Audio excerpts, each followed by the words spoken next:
world needs leaders like you. Yeah, I don't see myself that way, but I appreciate the kind words. I think the world needs people that are willing to speak up and push back against the central planners, authoritarians, and global elite.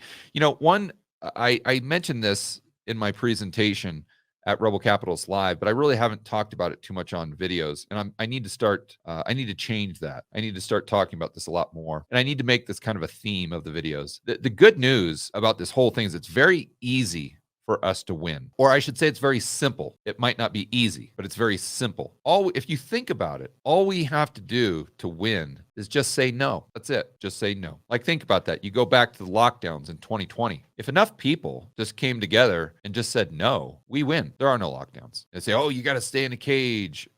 You can't go walk your dog. You can't go to the beach. You can't open your business. You can't teach kids, blah, blah, blah, blah, blah.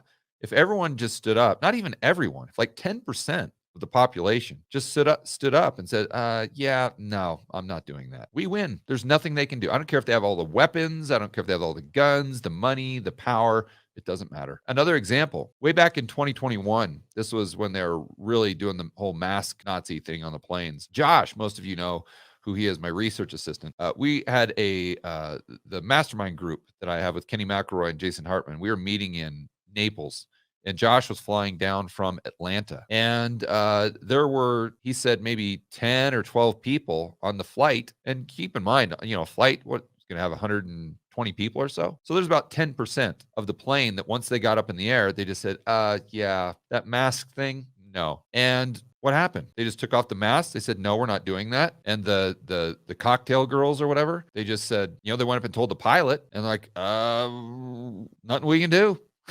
Just tell the people on the ground, and we're just going to fly, and that's it. And so that's the good news. The problem there, the reason that's not simple, or it's simple, but the reason that's not easy to execute is because you just have to have people come together and get pushed past that line in the sand where they're willing to do that. And unfortunately, the way we're hardwired as human beings, usually we don't do that until we can't put food on the table, or we can't put a roof over our head, or you start messing with our kids. And that's exactly what they did during the cerveza sickness. They told everyone that it's mandatory to have your job or whatever to get the medicine. And most people complied with that. But once they started saying, oh, you got to do that to your kids, that's when those people, whether they're on the left, right, doesn't matter, they said, no, negative, that ain't going to happen. And that's when they start to push back. And then the central planners know that they went too far, and they say, okay, we got to pull things back here. And it's been like that throughout human history. It doesn't have to be 90% of the population, for heaven's sakes. Look at Romania in 1989, like 500,000 people. That was not the entire population. They just stood up and said, no, they win. The dictator guy that had been in charge for decades. 9 days later, they take him out back and put a bullet in his head. They win.